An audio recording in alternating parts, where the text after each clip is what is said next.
Transportation isn't just noisy. Transportation systems are dirty, pollute the air, are expensive to build, maintain, and improve. Hence, they are also expensive to use, are crowded, and most of all, they are slow.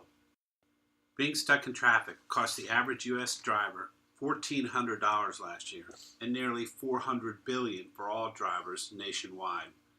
That data from an inextract sums up a worldwide problem with all existing transportation systems for dense city centers, which all suffer from these chronic problems that cripple productivity, deplete infrastructure funds, and pollute at much higher levels than are acceptable. In fact, so high that cities have become unlivable in one half of the world.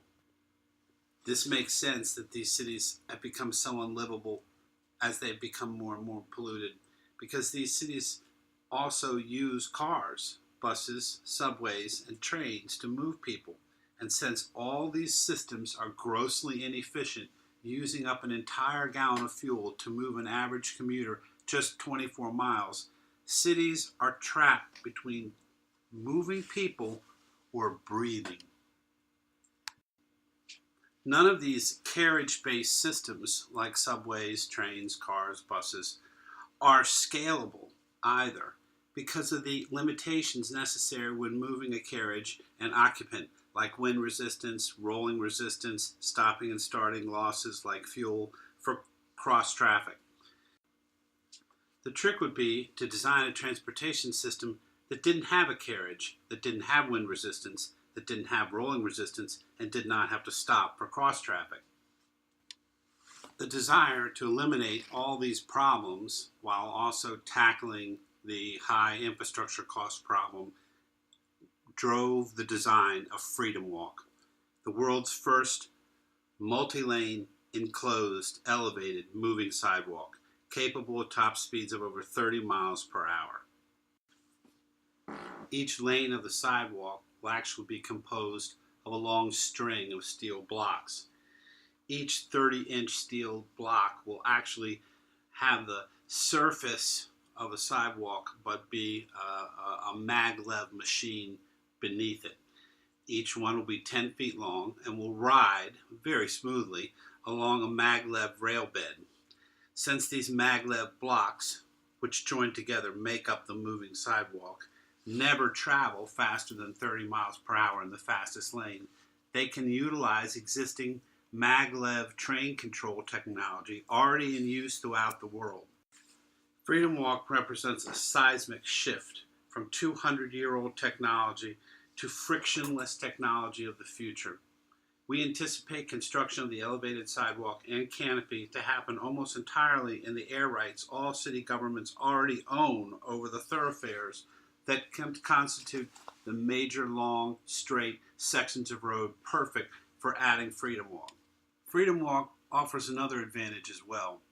When you remove the carriage, you remove the main object that terrorists attempt to put bombs or IEDs in.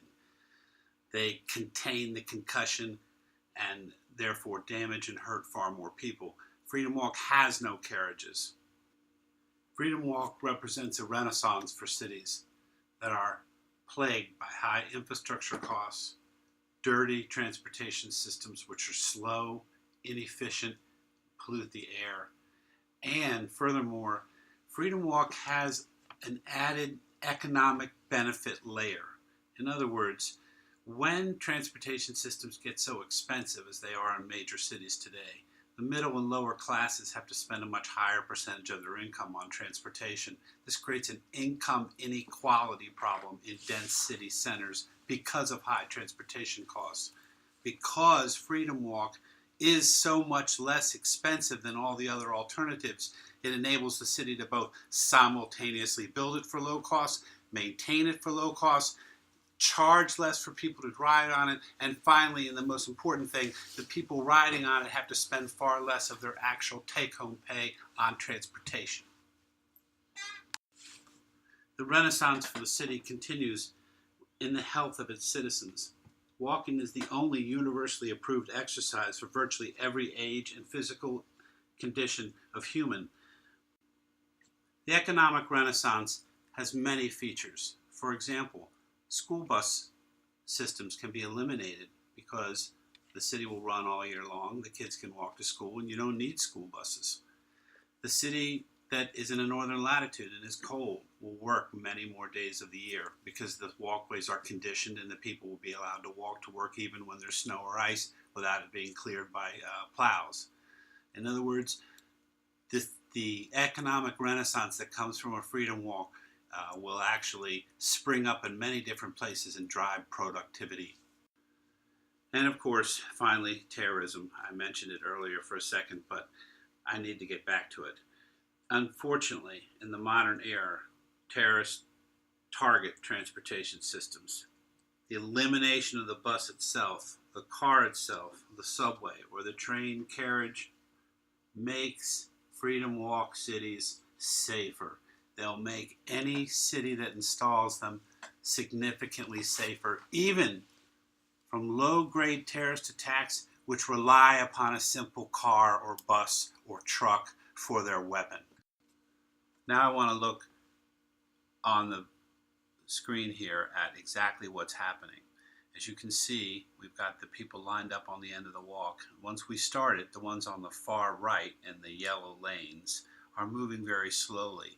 These lanes are purposefully going to be set at a lower speed so that people that have disabilities or handicaps or walking difficulty can still use the walk and get on it easily and off it easily. If they decide to progress past these first 4 or 5 lanes, which are set to a slower speed, and move into the middle of the walk, they move into the lanes that move faster. And as you can see on the example here, we set the people that were behind them going a little later than them. It didn't matter. They caught them and went past them. And then, of course, our walkers in the far left-hand lane here, the ones in the bright red lane, are the ones that are moving at the fastest speed. And they start, of course, at the second starting, and they go blowing past everybody. What this demonstrates, shows you, and gives you an ability to see here is the full concept. In other words, what it would look like with people out on the walk with different lanes moving at different speeds.